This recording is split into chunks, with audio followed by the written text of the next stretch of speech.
I'm Heidi Lovett, and I am the executive director of Swerve Robotics in Washington, United States. I came actually to Botswana originally so that I could start the first Lego League program there and build a coalition of industry professionals and university and government and other interested parties to get involved and actually launch so that children in Botswana will have access to robotics.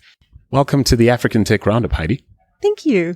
Quite interesting to note what FIRST actually stands for. It's an acronym, right? Correct. It is an acronym, and it stands for Inspiration and Recognition of Science and Technology. So we're going to talk a little more about the league you've mentioned. I want to understand how you got into it, but you have an interesting connection to mainstream global tech in a way perhaps very few are privileged to. Your husband works for Microsoft. Your son works for Apple. Yeah, that must make for some interesting conversations at Thanksgiving or whenever you guys get together. It really does. My husband has recently, last couple of years, gotten into Microsoft research. And so a lot of what he does is now open source. My son, however, is working at Apple, and so he can't share anything. That is fascinating. Yeah, it's very entertaining to watch because my husband was working on a project called AirSim, which allows people with drones to plug in their controllers from the drone into this computer simulator, and it uses Unreal engines. And so you can actually fly your drone with really good graphics and practice your flying. You can test out different things hardware-wise on it. And so that's one of the projects he's been working on. This is fun. And so let's talk about how you're stuck in your own right. You're genuinely onto the potential of digital transformation as it pertains to where it could take us rightly deployed. Perhaps tell everyone that story about your son and how this engineer God blessed you with nearly ran you ragged if it wasn't for finding an outlet for his creativity and his ingenuity. Yeah. So my firstborn son is a very, very inquisitive young man. And when he was little, nearly made me crazy with all of his questions and trying to take things apart. And so when he was about 12, we discovered First Lego League. And First Lego League is an engineering program for kids started by Dean Kamen. And it is one of 4 primary robotics programs. And it is designed for kids between ages 9 and 14 in the US and 16 elsewhere. And so we got involved in the program. I started a team, and just backing up a little bit, my background is actually theater. I have a degree in theater. I went into technical theater because I could build stuff. And the school I was at didn't have engineering. So I didn't know about engineering. Sorry, are you talking live theater as in? Yes, live theater. I call it BC, before children. I started this team, and I had 10 homeschooling kids show up. Well, I had 50 show up to my first meeting, which was... What year is this? 2006. So it was May 2006. And I said, I'm going to do this. Anybody who wants to come by. We'll figure it out together. From your home? In my home. Yeah. So we had lots of people at my house. And then through a period of time, probably about August, we decided that, time to register the teams. Everybody has to cough up money, at which point we whittled it down to 10. And the maximum number of students on a team is 10. So we had 10 kids, and I took those kids, and some of the kids wouldn't talk to each other. Some of the kids would had challenges at learning difficulties and things like that. And by the end of their first season, they had become a team. The one young man wouldn't talk, that was very quiet and wouldn't really talk to anybody, helped present their project to the city council. And all of them learned a lot. And I just saw this profound change in every one of the kids and their parents through the experience. And we had the not common, the unusual, or we had the experience of actually going to the World Championships our first year. And so I tell people that my experience in FIRST was the anomaly. It's not the norm, but the program still has the same impact. I suppose you don't want people thinking they could mirror your experience pound for pound, or come in with like the wrong expectations of what to get out of it. Is that it? That's correct. I really want people to understand that it's really not about the prizes. It's not about the trophies. It's about what the kids learn and just getting to the event, making sure that every team who signs up to participate actually goes to an event, because that's where the magic happens. And when you say the world finals or the world tournament, give our listeners a sense of how big this whole movement is, who's involved, what sort of countries typically participate, and yeah. So originally first was started by Dean Kamen to help improve our education system in the U.S. And he looked at what we were doing and what our society is celebrating with we were celebrating entertainers and athletes, and most kids can't go pro in those fields. So he said, we need to change that. And he put together FIRST. And FIRST takes a sports model and applies it to engineering. So every year, the teams have a new game that they have to play. They design their robots specifically for that game. It started with Swerve Robotics, and then they realized they needed to go to younger kids. So that was high school program. Then they started First Lego League. First Lego League is the most global of the four primary first programs. We have teams from, I'm trying to think of all the countries: Israel, Russia, China, Japan, Zimbabwe, South Africa, most of Europe, the US, Mexico, Canada. I haven't seen a lot of other Asian countries at First Lego League, but when I go to the First Lego League section of the First Championships, I am pretty much focused on Africa. Probably part of that has to do with, I suppose, language, or does it? No, not really. As far as me being interested, or no, I just mean in terms of who's participated sort of organically, which countries have come to participate so far. Right. So I think really what it is who you know. If you know somebody who's in the U.S. who knows about it, then they share it. And so like there are teams from Turkey and there are teams from China that started because somebody knew somebody in China and, oh, this is really cool and my kid wants to do it, and they started it, and it sort of grows from there. There is also an aspect of it that it's expensive.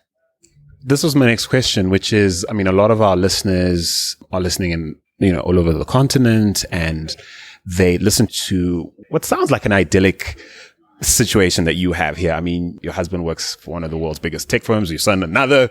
You probably live this lovely sort of upper middle class existence in the US that allows you to resource your children in any direction they so please. And that's not the reality for a lot of people listening to the show. Or perhaps, in fairness, for a lot of people listening to the show, that is their reality because they don't represent the average African citizen. But speaking for the everyday African citizen, how does one see this as something for them and not for others, or something to plug into one day? Like, speak to a parent trying to set priorities for their child with limited resources and ensure their kid has everything they need to thrive in this fourth industrial revolution. One of the things that has happened is 2 years ago, Dean started another program called First Global. And First Global is designed to have every country in the world send one team to the event. So it's like the Olympics, first with the Olympics model. We managed to get 160 teams there. A lot of those teams were sponsored by either companies or by First Global specifically. And we recognize that's not sustainable. So one of the commitments is that we're going to try and find a way to make it less expensive. In the meantime, like, I'm here to start First Lego League in Botswana. I know it's going to be expensive, but at the same time, if I can get the industries there that are needing engineers, like the mining companies and some of the startup firms and things like that, that I want them to help support it and the government to support it, because this will give the kids the opportunity to recognize that they can actually solve the world's challenges, the world's problems, where the school systems, from what I can tell globally, tend to shut kids down. They get bored. School's irrelevant to them. This makes it relevant because they have to know how to, figure out the angle that the robot has to be at in order to reach their goal, or all of those different pieces. They come away with a sense of, I can solve this problem, rather than I'm going to wait for somebody else to do it. And I think that's what Africa needs more than anything, is that confidence that they don't have to wait for somebody else. As a kid who grew up in a school system that typically frowned upon kids asking too many questions, I can see why a lot of what you're talking about is really valuable. My question is why Botswana? How did you decide where to pitch this? And I'm really pleased to hear that Zimbabwe is already involved. Shout out to you, Zim.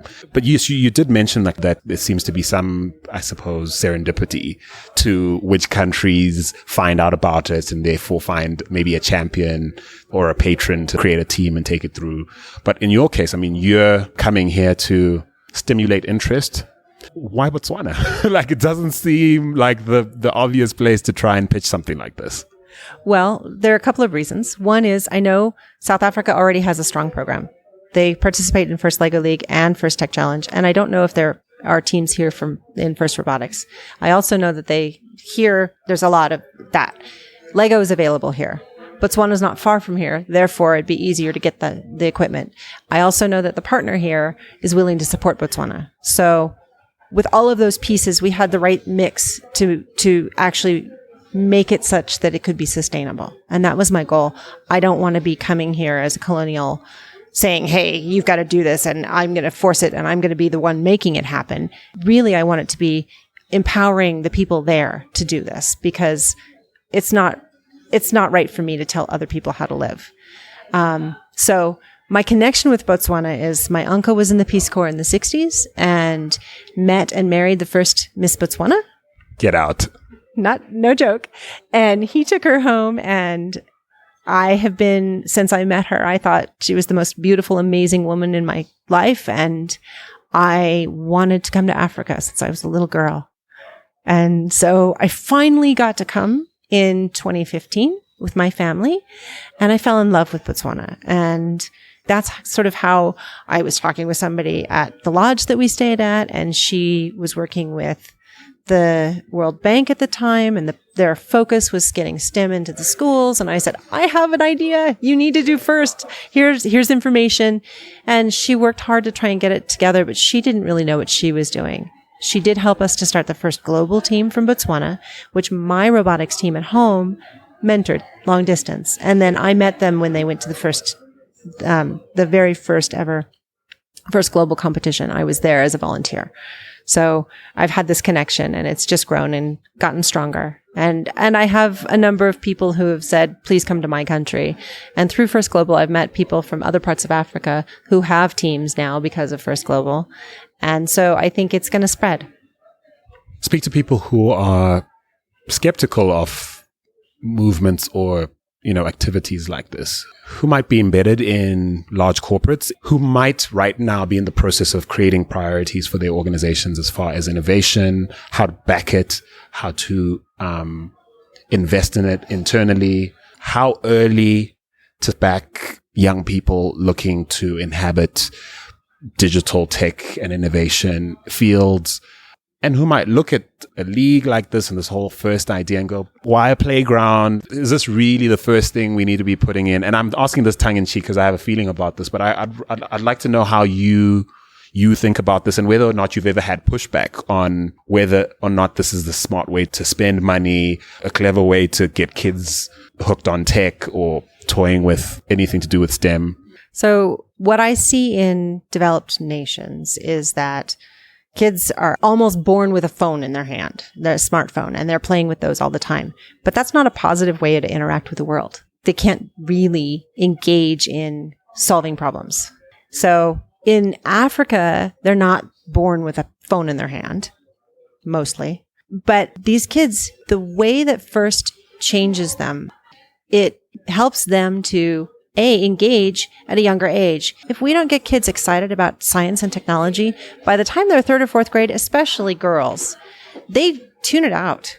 They don't think they can do it. And they go into business or they go into teaching or nothing wrong with those things. But the technology is where we push the envelope of everything, our engineering. We wouldn't go to the moon if we had nothing but business people. And so we need those engineers. And in order to feed that pipeline of engineers, we have to get them at a young age so that they understand, A, what engineering is, and B, so that they are excited about it. So to me, it makes sense to start at a young age. And there's longitudinal studies that have been done on students who have participated in FIRST. What they've found is that those kids are way more likely to go into engineering or the STEM fields. They're much more likely to go to college. They're much more likely to engage in changing the world. And that's really ultimately what we want. The other benefit, sort of secret sauce, if you will, that FIRST has is it infuses core values, where at any given tournament, you will find a team that will come with a robot that doesn't work. Or like in the case of Botswana, when they came to the first global, their robot never made it. And they were still able to play the game because South Africa had an extra robot and they loaned it to them and they were able to modify it so that they could play the game and participate in the event.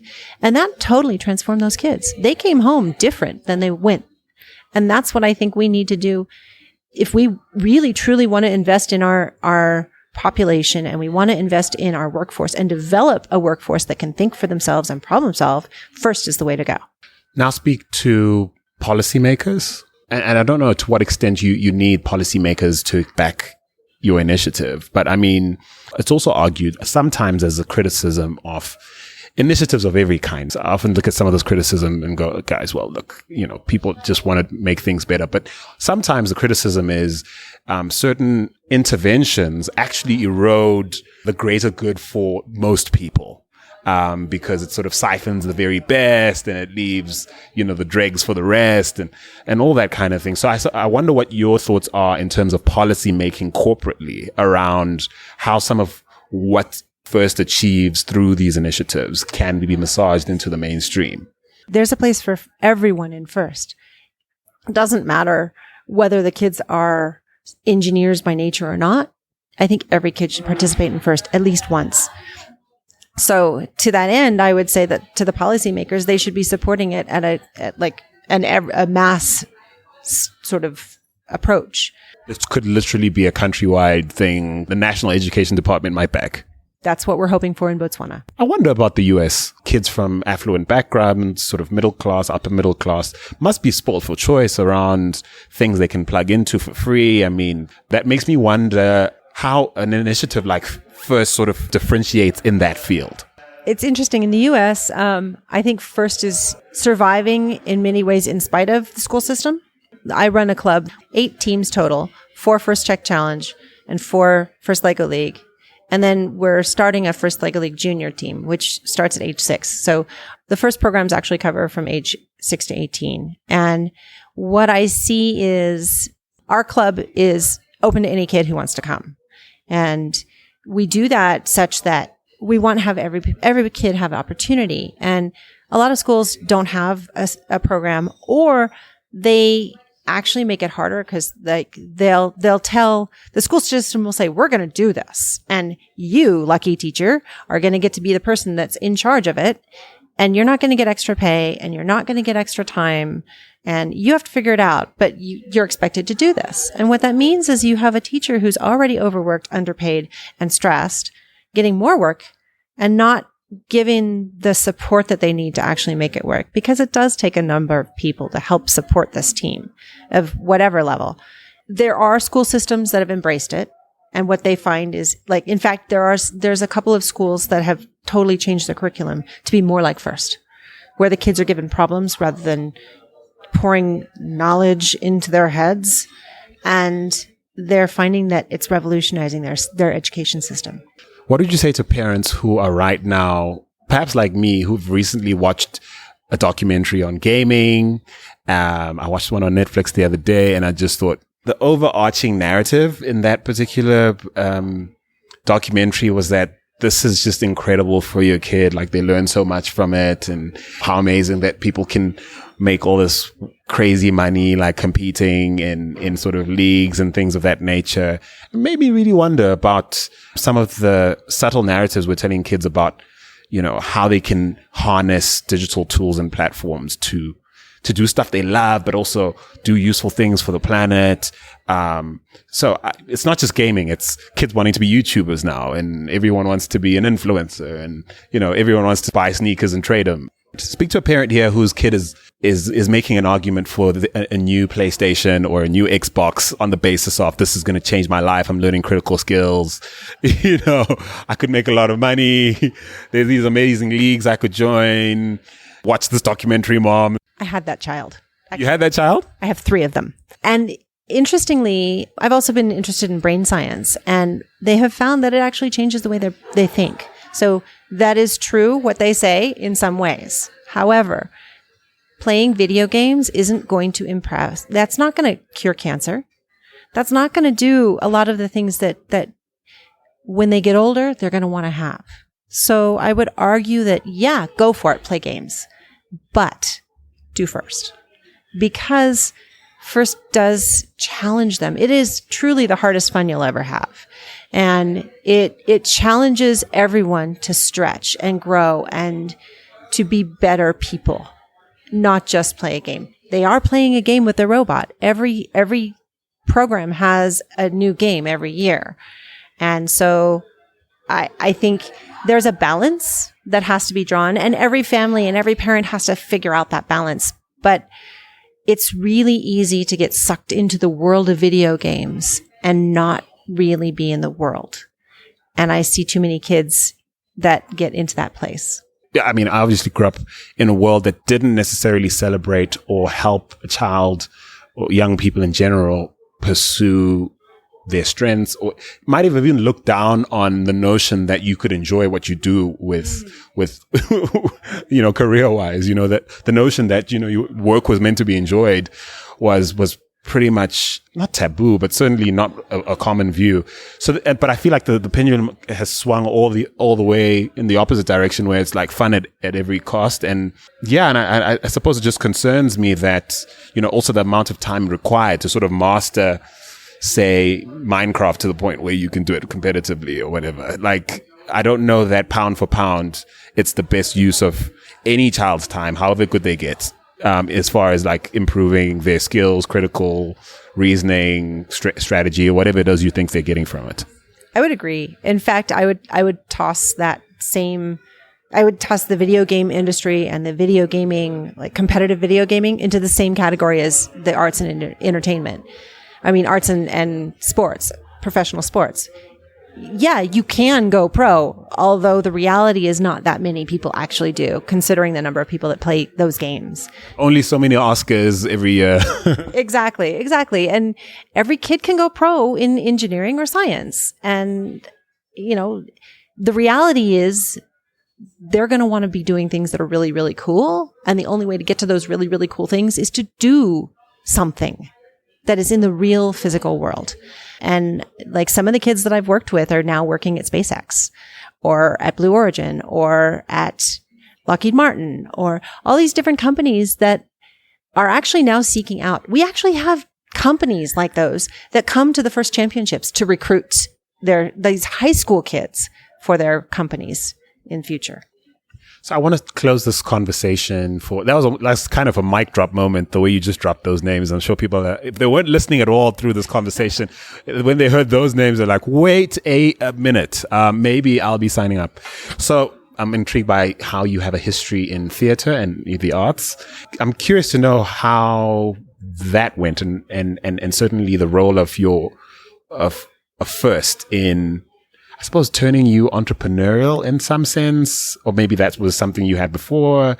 And yeah, what muscles you sort of had to build as you transitioned from the world of theater into what you now do, or perhaps what things you've found handy from that world to sort of advance your cause today.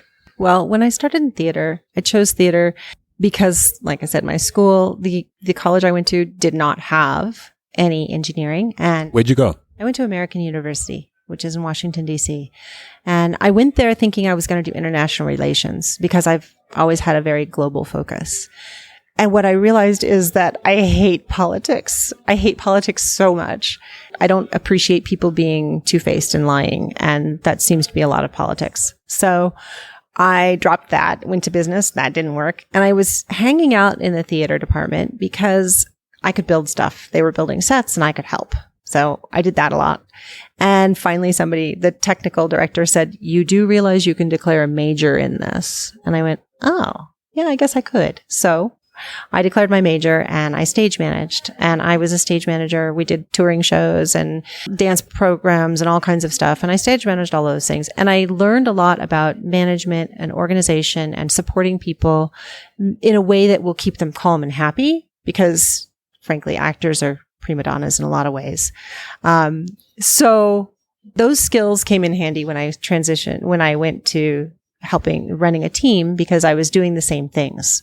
I was trying to keep the prima donnas all happy, as they were like squirrels, because I had 9-year-olds and I had 12, 13-year-olds, and they're like two different planets that at those ages, and getting them to work together as a team was a challenge.